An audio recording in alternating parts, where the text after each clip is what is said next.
वो दोस्त जिगरी था, लेकिन दिल से आशिक मिजाज था और दगाबाज था। यही वजह थी कि वो दोस्ती की आड़ में अपनी दोस्ती की बीवी से दिल लगी कर बैठा था। दोस्त पक्का था तो शक का कोई सवाल ही नहीं था और ना ही दगाबाजी का डर था, जिसका फायदा उसने भरपूर उठाया और अपनी दोस्त की बीवी के साथ बंद कमरे में जिस्म की प्यास बुझाता रहा। और उसकी माशूका भी अपने पति के पीठ पीछे दो रिश्तों को जीने लगी। समाज की नजरों में पत्नी का धर्म निभाती थी और बंद कमरे में नापाक मोहब्बत से हवस की भूख मिटाती थी, ये सोचकर कि बंद कमरे का राज बंद कमरे तक ही सीमित रहेगा। लेकिन ऐसा हुआ नहीं। एक दिन बंद कमरे का घिनौना राज खुल गया और दोस्त ने दोस्त को रंगे हाथ पकड़ लिया। उसके बाद जो हुआ वो बेहद खौफनाक था, जिसके खुलासे के बाद बेवफा बीवी भी बेनकाब हो गई और उसका पति कातिल बनकर जेल की सलाखों में पहुंच गया। देखिए इस रिपोर्ट में दोस्त से दगाबाजी और बीवी से दिल लगी के बाद कत्ल तक की पूरी कहानी। राजीव हत्याकांड का खुला राज, दिल लगी और दगाबाजी में गई जान। दोस्त की पत्नी से करता था प्यार, बंद कमरे का खुला घिनौना राज और दोस्त ने कर दिया दगाबाज दोस्त का कत्ल।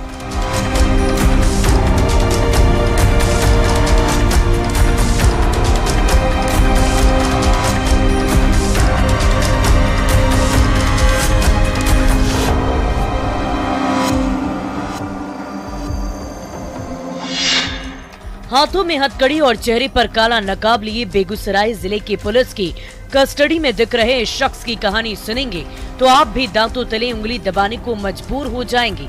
जैसे इसकी गिरफ्तारी के बाद पुलिस सन्न है, क्योंकि इसने दोस्ती के पन्नों पर ऐसी खूनी और खौफनाक कहानी लिखी है जिसके खुलासे के बाद ये खुद जेल की सलाखों में पहुंच गया है और इसकी बेवफा बीवी के बंद कमरे का राज खुल गया है, जिसकी आशिकी में दोस्त ने अपने दोस्त से दगाबाजी की थी, जिसकी कीमत उसे अपनी जान गंवाकर करनी पड़ी, जिसका नाम राजीव था। और तस्वीरों में दिख रहा यही आरोपी वो दगाबाज दोस्त है जिसने दोस्ती के पन्नों पर दगाबाजी की स्क्रिप्ट लिखी थी और अपने दोस्त की बीवी के साथ मोहब्बत की शुरुआत की थी। जब बंद कमरे का राज खुला तो दगाबाज दोस्त का असली चेहरा बेनकाब हो गया और दोस्त अपने दोस्त का जानी दुश्मन बन गया, क्योंकि वो दोस्ती की आड़ में डबल गेम खेल रहा था और अपने दोस्त के पीठ पीछे दोस्त की बीवी से बंद कमरे में अपने जिस्म की प्यास बुझा रहा था। बताएंगे दगाबाज दोस्त की मोहब्बत से लेकर कत्ल तक की पूरी कहानी, लेकिन उससे पहले पुलिस ने हत्याकांड के खुलासे पर जो कुछ भी कहा है वो आप भी सुन लीजिए। दिन पहले एक मर्डर केस हुआ था मुफस्सिल थाना में, उसमें भी उद्भेदन पुलिस ने कर दिया है। इसमें एक व्यक्ति की गिरफ्तारी हुई है, राजाराम ताती। देखिए इसमें मामला ये था कि जिस व्यक्ति की हत्या हुई है उसमें ये जो राजाराम ताती है उसकी पत्नी के साथ इसका इलिसिट रिलेशन चल रहा था। सुन लिया आपने, गिरफ्तारी आरोपी राजाराम ताती की पत्नी से मृतक राजीव का प्रेम प्रसंग चल रहा था। जब इसकी जानकारी राजाराम ताती को लगी तो वो आग बबूला हो गया और अपने दोस्त की जान का दुश्मन बन बैठा और उसकी हत्या कर दी गई, जिसके पीछे की कहानी को समझने के लिए दोस्ती से लेकर दगाबाजी तक के पन्नों को पलटना पड़ेगा। मिली जानकारी के अनुसार तस्वीरों में दिख रहा युवक नयागांव थाना क्षेत्र के सोनापुर निवासी नरेश साव का बेटा मृतक राजीव है, जिसकी दोस्ती मुफस्सिल थाना इलाके के रहने वाले आरोपी राजाराम ताती से थी। दोनों दोस्त थे और साथ में शराब का अवैध कारोबार करते थे, जिसकी वजह से दोनों का एक दूसरे के घर आना जाना था। और इसी दौरान मृतक राजीव अपने दोस्त राजाराम ताती की बीवी के करीब आ गया। जब दोनों के बीच नजदीकियां बढ़ी तो दोनों ने एक दूसरे से अपने दिल की बात कह दी। राजाराम ताती की बीवी भी झुकी नजरों से हामी भर दी और उसके बाद दोनों एक दूसरे से फोन पर बातचीत किया करने लगे। राजाराम ताती और राजीव दोनों अच्छे दोस्त थे तो शक और दगाबाजी का कोई सवाल ही ना था। इसी का फायदा राजीव ने उठाया और दगाबाज दोस्त बनकर अपने दोस्त की बीवी से इश्क फरमाने लगा। राजाराम की बीवी भी अपने पति के पीठ पीछे धोखे का सीक्रेट जाल बुनने लगी और अपने पति के दोस्त के साथ बंद कमरे में रात को रंगीन और दिन को हसीन बनाने लगी, ये सोचकर कि बंद कमरे का राज बंद कमरे तक रहेगा, उसके पति को कुछ पता नहीं चलेगा। लेकिन एक दिन बंद कमरे का राज खुल ही गया और राजा राम ताती ने अपने दोस्त को अपनी बीवी के साथ आपत्तिजनक स्थिति में देख लिया, जिसके बाद दोनों की दोस्ती में दरार पड़ गई। दोनों आपस में लड़ने झगड़ने लगे। कुछ महीनों तक दोनों में बातचीत नहीं हुई, लेकिन उसके बाद एक बार फिर से दोनों दोस्त बन गए। थोड़ा बहुत करते थे, थोड़ा बहुत कर रहे। तो इस बीच में जिसके साथ करते थे उसके साथ विवाद भी हुआ था इनके पत्नी के लेकर। विवाद नहीं हो रहा, दोस्ती हो रहा है। किस बात को लेकर विवाद हुआ था? कोई बोला जोरा पत्नी है घर में रहे, दोस्ती अवैध संबंध, अवैध संबंध बन गया था। हाँ, खूबे दोस्ती हो नहीं रहे। कुछ दिन से शराब का धंधा मृतक कर रहा था। कौन मृतक? किसके साथ? उस राजा के साथ। और उसके बाद पता चला कि उसके पत्नी से कभी पत्नी के नजदीक पकड़ा गया कुछ हेरफेर में। उसके बाद हेरफेर क्या मतलब? संबंध को लेकर के हेरफेर अलग होता है। नहीं, उसके शारीरिक, हाँ शारीरिक संबंध। हाँ। उसके साथ मान लीजिए पकड़ा गया, दिन में तोतों में हुआ, कुछ दिन बोलचाल बंद हुआ, 1 महीना से फिर बोलचाल काफी हो गया दोस्ती। लेकिन राजा के दिल में बदले की आग अभी भी धधक रही थी। जैसे ही दोनों में दोस्ती हुई, राजा अपने दगाबाज दोस्त राजीव की हत्या का सीक्रेट जाल बुनने लगा और 3 अप्रैल राजीव किसी काम का हवाला देकर अपने घर से बाहर निकला।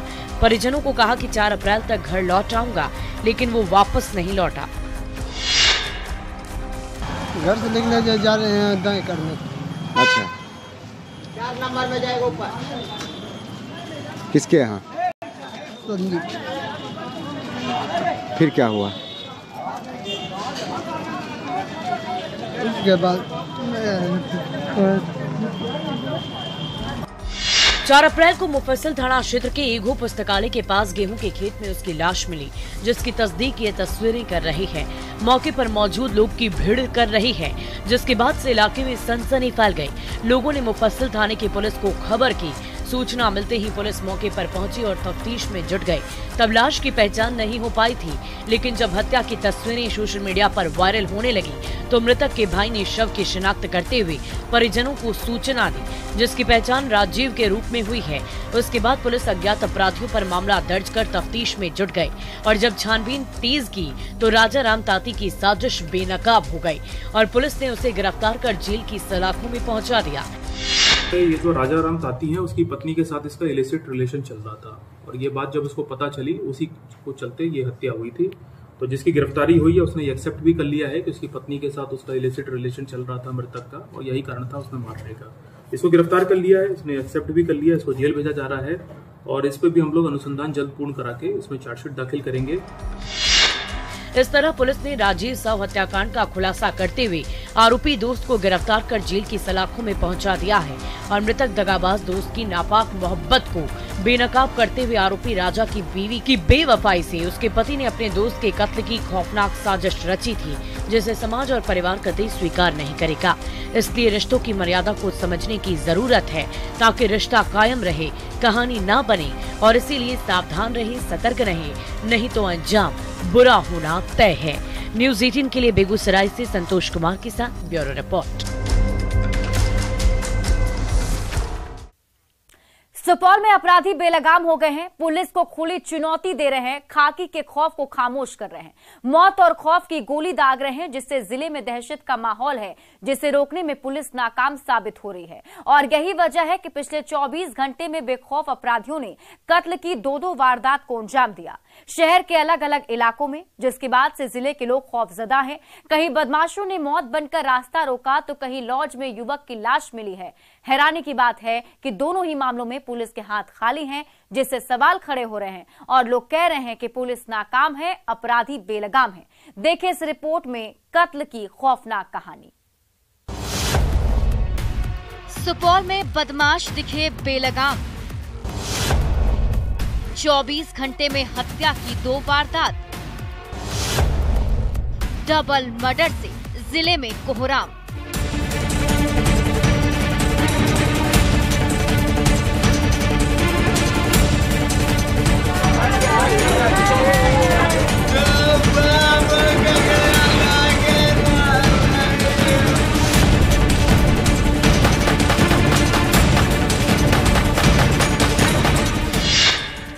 डबल मर्डर की ये 2 तस्वीरें सुपौल जिले के अलग अलग थाना इलाके की है, जिसे बेखौफ और बेलगाम बदमाशों ने खाकी के खौफ को चुनौती देते हुए अंजाम दिया है, जिसके बाद से जिले में खौफ और दहशत का माहौल कायम है। परिवार में चीख पुकार और चित्कार की आवाजें गूंज रही,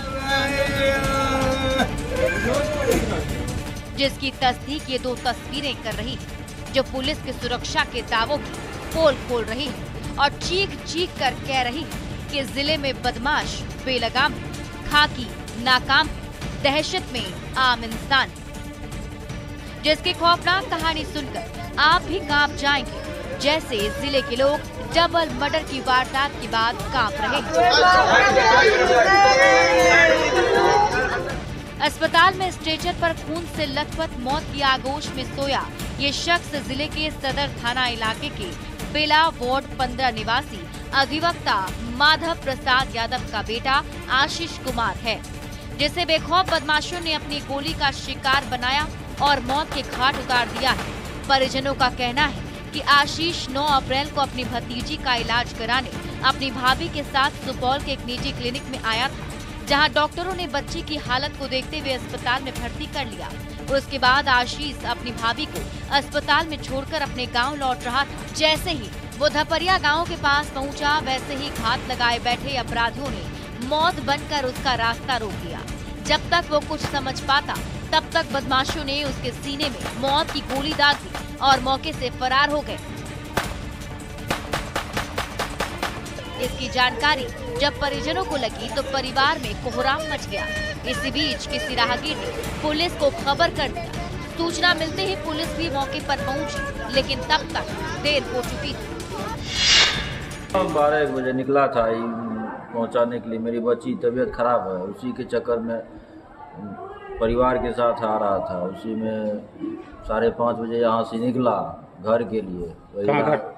कहाँ पड़ता है? वार्ड नंबर 15 में पंचायत एकमा है। वहीं डिपू है एक तो गिट्टी बालू डिपू से थोड़ा आगे बसवा रोडे, वहीं गोली मार दिया। वही गोली। कुछ आप लोग को शंका भी है? क्या शंका? दूसरा तीसरा कोई फोन किया, उसमें क्या शंका रहेगा? किसी को देखे नहीं तो कैसे पता चलेगा क्या है? किसी से दुश्मनी या कुछ भी नहीं कह सकते हैं किसी दुश्मनी है नहीं है। ऐसे में अब सवाल ये है कि आशीष का कातिल कौन है?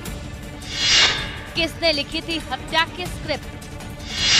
हत्या के पीछे आरोपियों का क्या मकसद था? पुलिस फिलहाल इन्हीं सवालों का जवाब तलाश रही है और अज्ञात अपराधियों के खिलाफ मामला दर्ज कर ब्लाइंड मर्डर की गुत्थी को सुलझाने की कोशिश कर रही है। लेकिन अब तक पुलिस के हाथ खाली है, जैसे पहले मर्डर की वारदात के बाद पुलिस के हाथ खाली थे।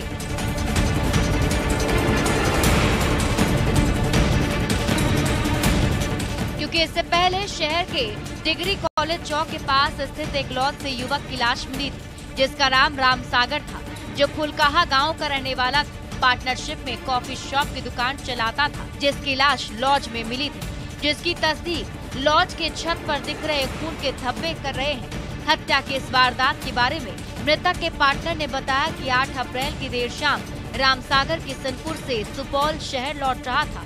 इसी दरमियान सुपौल शहर के डिग्री कॉलेज के पास उसकी बाइक एक साइकिल सवार से टकरा गई, जिसके बाद मौके पर मौजूद लोगों ने दोनों को पकड़ लिया और मारपीट करना शुरू कर दिया और वहीं से रामसागर को अगवा कर लिया। लेकिन ये नहीं बता पाया कि अगवा करने वाले लोग कौन थे, जिसकी अगले दिन 9 अप्रैल को झाड़ियों में लाश मिली, जिसके बाद से कोहराम मचा हुआ है और मृतक के परिजन कुछ लोगों पर हत्या का आरोप लगा रहे।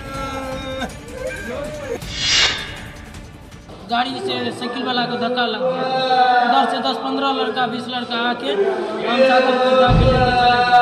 हमको 2-4 थप्पड़ दे के बोला जाओ नहीं तो तुमको भी मारेंगे। उसके बाद क्या हुआ? उसके बाद हम घर चले गए। कौशल यादव एकटा छे, नीतीश आ एकटा छे हमरे पड़ोसिया छिए मंटू, ओकर बाप के ना छिए भूमि मंडल। अब सवाल ये है कि रामसागर को अगवा करने वाले लोग कौन थे? क्या रामसागर का पार्टनर मिथिलेश सच बोल रहा है? मिथिलेश साथ में था तो पुलिस को क्यों नहीं सूचित किया? मृतक के पिता के आरोपों में कितनी सच्चाई है? फिलहाल पुलिस इन सभी सवालों को ध्यान में रखते हुए हत्या के पीछे की एक एक कड़ी को जोड़कर कत्ल की अनसुलझी गुत्थी को सुलझाने की कोशिश कर रही है, लेकिन अफसोस कि अब तक कोई कामयाबी नहीं मिली, जिससे पुलिस की कार्यशैली पर सवाल खड़े होने लगे हैं। क्योंकि पिछले 24 घंटे में जिले की पुलिस की नाक के नीचे दो मर्डर की वारदात को अपराधियों ने अंजाम दिया है और दोनों ही मामलों में पुलिस के हाथ खाली हैं। ऐसे में देखने वाली बात ये होगी कि पुलिस कब तक कत्ल के दोनों गुत्थी को सुलझाती है। लेकिन जिस तरह से बदमाशों ने पुलिस को चुनौती देते हुए डबल मर्डर की वारदात को अंजाम दिया है, उससे ये साफ है कि जिले में बदमाश बेलगाम है, पुलिस रोकने में नाकाम है, जिससे आम जनता में खौफ कायम है। न्यूज़ 18 के लिए सुपौल से अमित कुमार झा के साथ ब्यूरो रिपोर्ट। और अब वक्त